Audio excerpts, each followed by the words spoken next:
Estamos recibiendo, lo hacemos con mucha alegría, aquí en el 98.7, a la médica, internista, docente, investigadora, integra el Hospital de Clínicas, la Federación Médica, la Universidad de la República, y en este contexto integra, también esto hay que subrayarlo, la unidad de tabaquismo del Hospital de Clínicas, pues hoy es el Día Mundial Sin Tabaco, pone la mañana en camino la doctora Laura Yambí. Hola Laura, buen día, bienvenida. Buen día, Alejandro. ¿Cómo estás? Gracias por esta llamada. No, gracias a vos por aceptarla. En todo caso, es como difícil, ahí me tenés que dar una mano vos, porque a mí se me resulta que es como difícil abordar los temas, por ejemplo, del tabaquismo, en el Día Mundial Sin Tabaco, sin caer en los lugares comunes, pero supongo que hay lugares comunes que inexorablemente hay que recorrer, y sin caer, y de alguna manera generando también nuevas miradas y nuevas perspectivas a propósito del tabaco y el daño que éste causa. Y en ese contexto, yo levanto el centro y usted cabecea, doctora, porque he advertido que la consigna para este año, la consigna de la OMS, la Organización Mundial de la Salud, es el tabaco una amenaza para nuestro medio ambiente. Y de verdad me reconozco como ignorante en la materia, porque he escuchado a lo largo de toda mi vida asuntos muy diversos a propósito de lo mal que hace el tabaco, pero nunca, o por lo menos no lo recuerdo, especialmente vinculados al medio ambiente y teniendo también una mirada, digamos, ecológica y sustentable también desde esa perspectiva. Bueno, ayúdanos. Exacto. Es así. Este año la Organización Mundial de la Salud elige el foco en el daño que hace el tabaco en el medio ambiente, que lo realiza desde lo que es el cultivo de la planta, todo el proceso de fabricación de los cigarrillos y otros productos, el transporte y por último los desechos que causa el consumo de tabaco.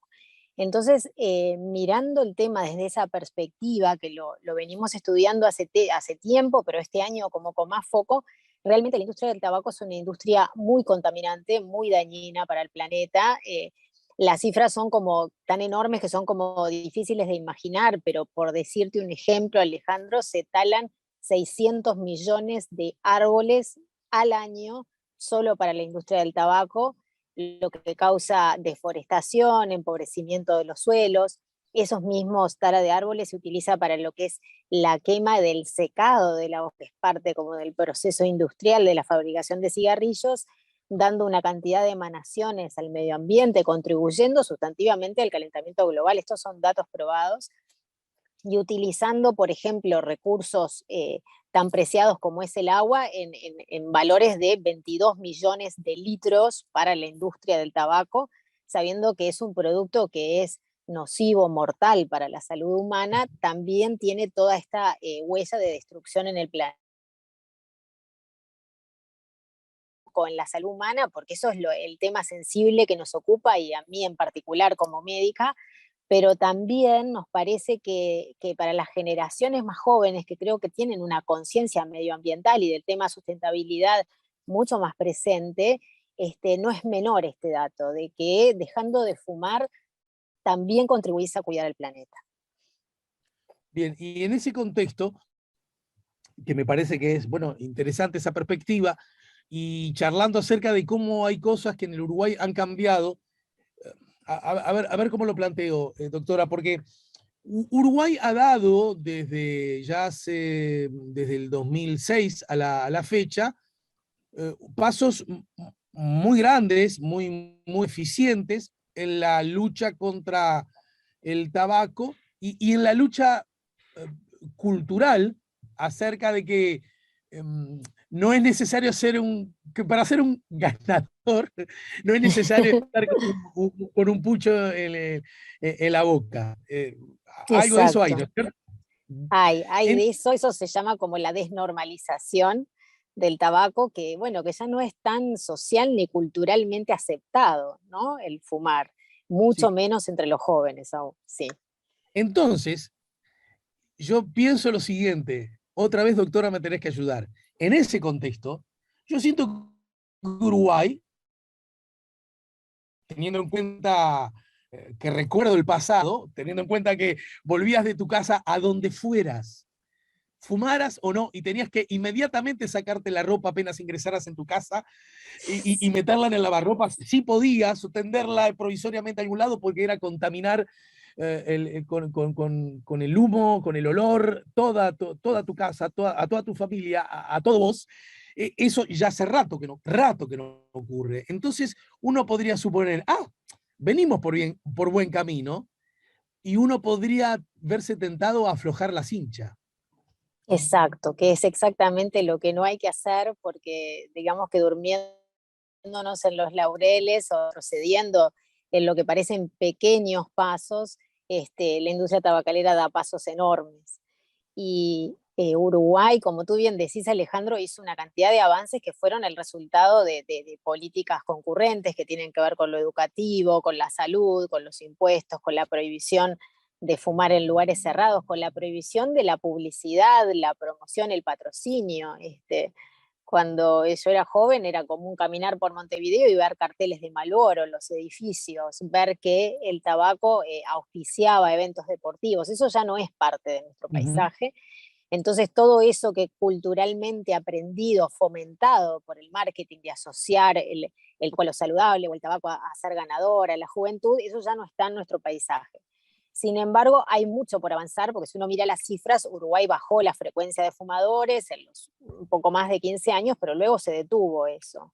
Seguimos estancados en una meseta, incluso en jóvenes que habíamos bajado por debajo del 10% de frecuencia de consumo de tabaco, subimos, ahora estamos un poco más arriba de 11%, y eso es el resultado de que también se viene introduciendo el tema de los dispositivos electrónicos, el tema de los saborizantes. Entonces, realmente para avanzar a generaciones libres de humo nos falta mucho. Esa sensación de como que en tabaco se hizo todo en Uruguay es absolutamente autocomplaciente como país y tenemos a nivel sanitario que avanzar mucho más. Ajá. Y en ese sentido, a ver si entendí bien, los números hablan de que en efecto hubo una, una tendencia a la baja en el consumo, hasta ahí voy bien, Sí, perfecto. pero esa tendencia se ha visto frenada, es decir, no estamos cayendo tan bien como veníamos cayendo. Exacto, exacto. La última medición que tenemos, de hecho, es de 2019, que es que 19,7% de los uruguayos fuman. Luego en la pandemia se como que se detuvo el registro, ahí hubo problemas con el tema de encuestas y todavía los datos 2021 no los tenemos, o sea, el ministerio no los ha liberado todavía. Pero ya desde las últimas mediciones, 2019-2018, se observa como un estancamiento. La pendiente de descenso franca que hubo se empezó a enlentecer e incluso en jóvenes se empezó levemente a repicar. Y eso porque acá también surge otro asunto, y es que suponga, los seres humanos hacemos, voy a decir una obviedad, cosas buenas y cosas malas. Cosas buenas que nos hacen bien y que incluso le hacen bien a otros, y paradójicamente cosas malas que no solo le hacen mal a otros, sino que nos hacen mal a nosotros mismos. Una obviedad grande como una casa, ¿verdad? Sí, sí, ¿Por pero qué es lo digo? así. ¿Por qué lo digo? Bueno, supongamos en la consigna, en la lucha anti-tabaco, uno puede decir, bueno, mira, estamos fumando demasiado, estamos fumando demasiado en lugares públicos, estamos generando miradas culturales que nada tienen que ver con lo que el tabaco significa como problema y como riesgo, y tenemos que atacar ese asunto. Y resulta que Uruguay empezó a hacerlo, tal como veníamos hablando hasta ahora. Sin embargo, ese éxito en esa estrategia, en esa política, se frena o se frena un poco. Frente a eso, ¿sabe lo que pasa?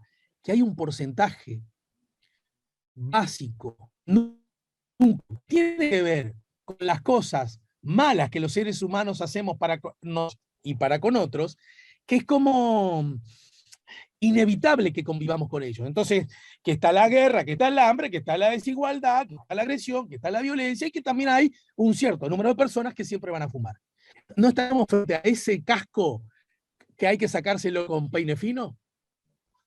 Bueno, pienso que no estamos frente a ese núcleo duro todavía, que estamos lejos. Ajá. ¿Y por qué? Porque es verdad que uno ve, y también desde la unidad de tabaquismo que coordina el Hospital de Clínicas, que hay un grupo de fumadores a los cuales les es muy difícil dejar de fumar, aún haciendo las terapias farmacológicas, psicológicas, etcétera, es verdad que hay un núcleo duro y eso está asociado a determinadas variables personales, pero también es cierto que este tema encarado como un tema de salud pública, Uruguay no solo no ha avanzado en hacer más medidas que están probadas en evidencia científicamente que ayudarían a las personas a dejar de fumar, sino que ha retrocedido incluso. Se ha habilitado a través de un decreto la importación de algunos productos electrónicos, no todos, pero unos específicamente que se llaman productos de tabaco calentado, que se sabe que son dañinos para la salud, que se sabe que, no, que su uso es concomitante con el cigarrillo, que no ayudan a dejar de fumar. Entonces, cuando en un país uno viene con una política dirigida en un sentido y hay un compromiso normativo internacional, Uruguay es firmante de algo que se llama el Convenio Marco de la Organización Mundial de la Salud para el Control de Tabaco, y eso es ley a nivel nacional, estamos comprometidos a hacer esas medidas, y se toma una medida que va en el sentido contrario, en el de atraer más jóvenes, en el de introducir un nuevo elemento que no estaba, que son estos productos electrónicos. Ahí pensamos que no, que estamos todavía lejos del núcleo duro y que todo lo contrario, estamos de alguna manera como país debilitando lo que es la normativa y favoreciendo de que este número no baje o incluso aumente. A ver si entiendo. En el marco de políticas públicas, porque esas son autorizaciones que el Estado, que la autoridad sanitaria, aduanera, económica del país está permitiendo, ¿no? ¿Es así? Exacto, es así. Es así, eso es un decreto del año pasado que permitió la importación de un tipo de dispositivos electrónicos que estaba prohibido en nuestro país, o sea que eso Ahora, fue un cambio claramente en la normativa.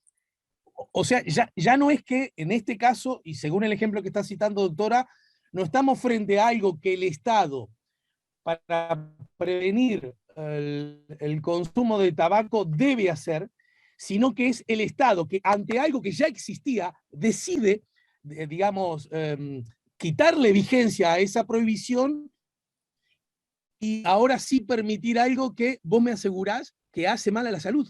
Exacto, es como que se flexibilizó una prohibición que era una regulación modelo y alineada a lo que la Organización Mundial de la Salud propone, para permitir la entrada de un producto que se sabe que es nocivo para la salud, que en eso la industria tabacalera ha generado como mucho lobby en venderlo como un producto de bajo riesgo, y ese es el argumento de la industria, no es el argumento del polo científico al que pertenecemos, ni académico, ni de la OMS, y sin embargo el ministerio, bueno, este gobierno autoriza ese decreto utilizando estos argumentos que son los de la industria, ¿no? Que son de menor riesgo, Pero que es menos malo. pará. Tengo que pararte en este punto. Y por favor no me respondas lo que sería sensato que me respondieses, y es, no sé, no son decisiones que tomé yo, pregúntaselo a la autoridad correspondiente.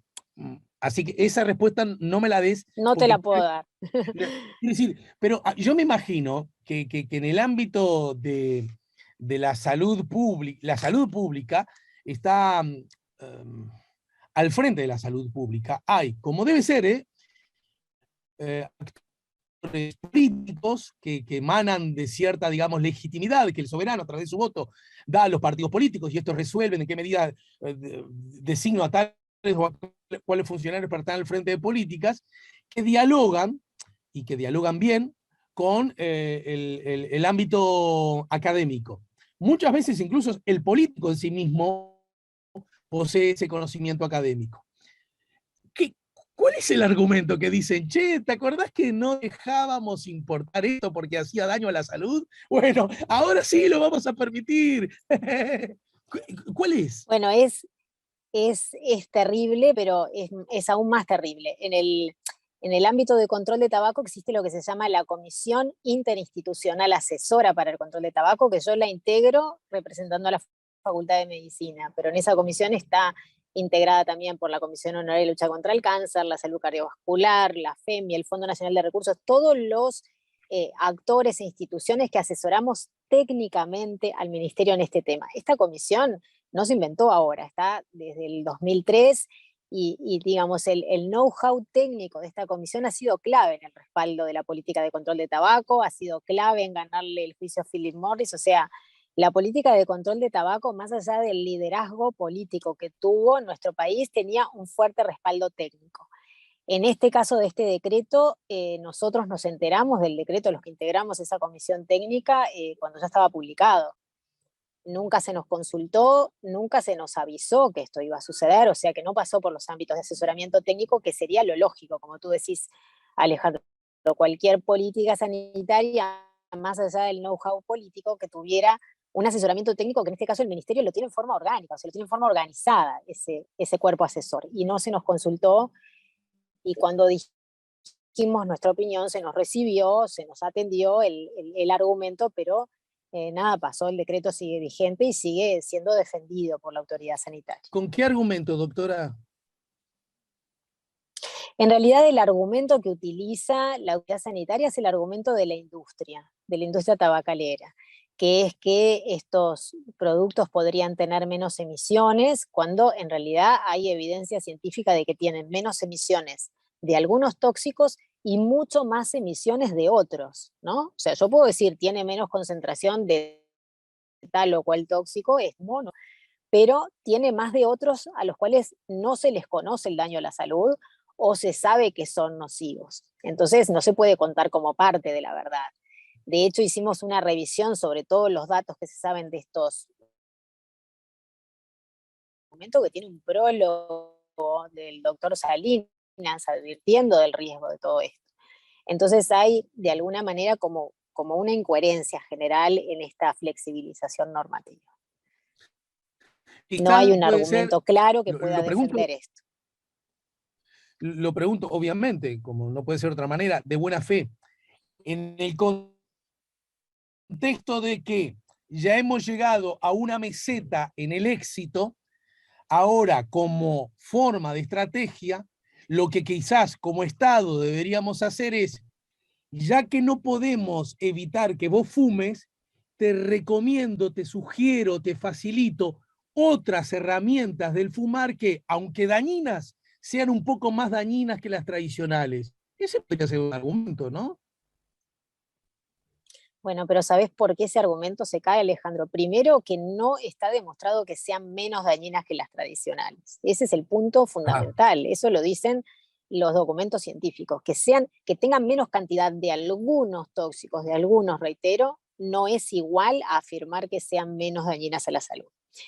Y la otra variable que es fundamental en esto es que en los países donde está liberado el comercio de estos productos, eh, empiezan a utilizarlos personas jóvenes que nunca fumaron, que nunca hubieran fumado, y que Ajá. después se convierten en fumadores y empiezan a volver a fumar, o sea, lo que nosotros llamamos recaer, exfumadores.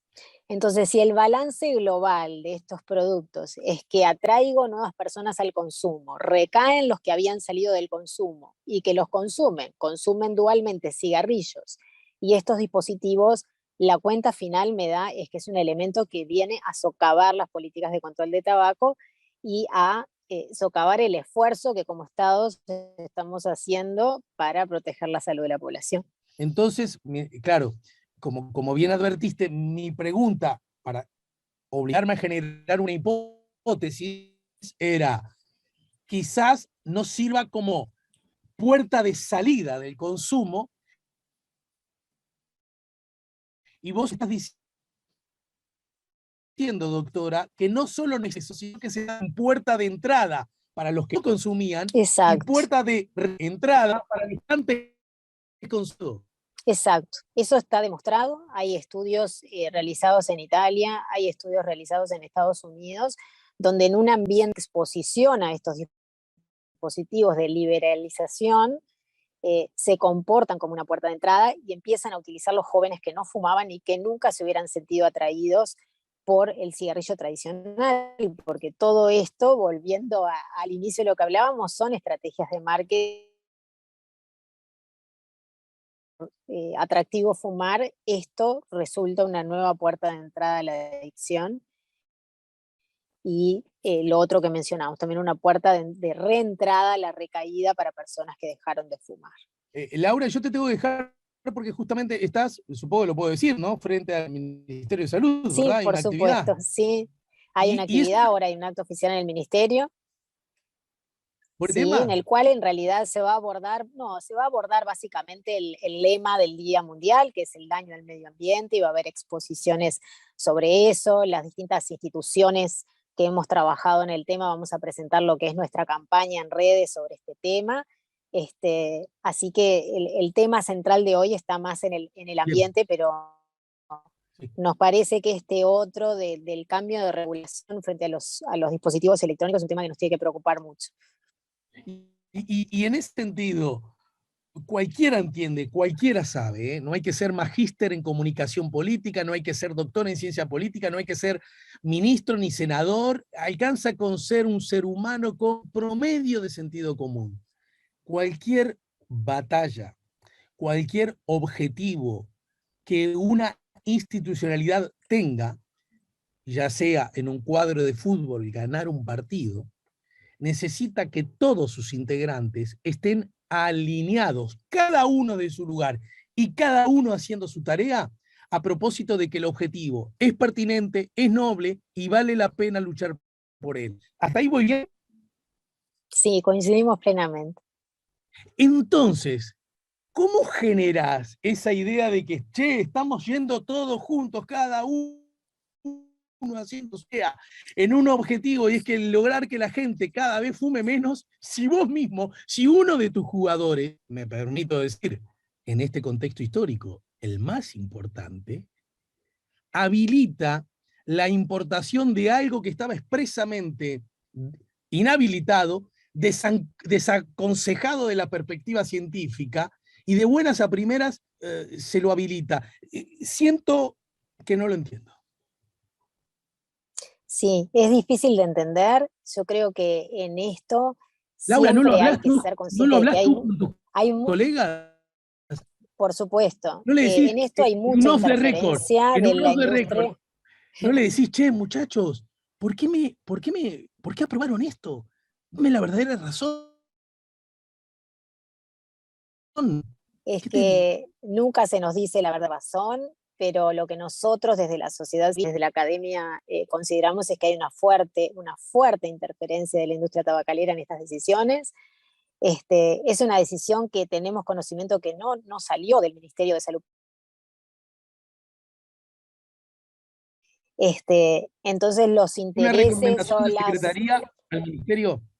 Exacto. De hecho, cuando nosotros nos reunimos, porque el ministro Salinas nos recibió, y el doctor Asqueta, cuando salió este tema, nos recibieron una entrevista donde escucharon los argumentos y estuvieron muy de acuerdo en todo, y plantearon realizar una reunión con el doctor Ferrés, o sea, siempre se refería al tema como que era un tema nacido o manejado a nivel de presidencia más que del ministerio, pero en definitiva nunca se avanzó, el decreto sigue vigente, la sociedad civil ha hecho un recurso legal para dejar sin efecto este decreto y del otro lado el gobierno lo está defendiendo ese recurso, no está diciendo, ay, nos equivocamos, dejemos sin afecto, sino que a nivel legal lo está peleando para que siga vigente. Entonces, sí, se vive desde este lugar como una incoherencia normativa, como un retroceso en lo que veníamos haciendo, y desde nuestro lugar como integrantes de la Comisión Técnica Asesora y como integrantes de la sociedad civil no nos queda otra de que seguir hacia adelante, peleando por esto, formando opinión, diciéndolo a los medios y contribuyendo para que esto cambie, ¿no? Denunciarlo de alguna manera. Bien, no quiero ser descortés contigo porque me comprometí a liberarte para que puedas ir a esa reunión. Así que solo me resta agradecerte e invitarte a que más temprano que tarde nos reencontremos para que nos ayudes a poner la mañana en camino. Gracias, Alejandro, y estoy a las órdenes. Que tengas buena jornada.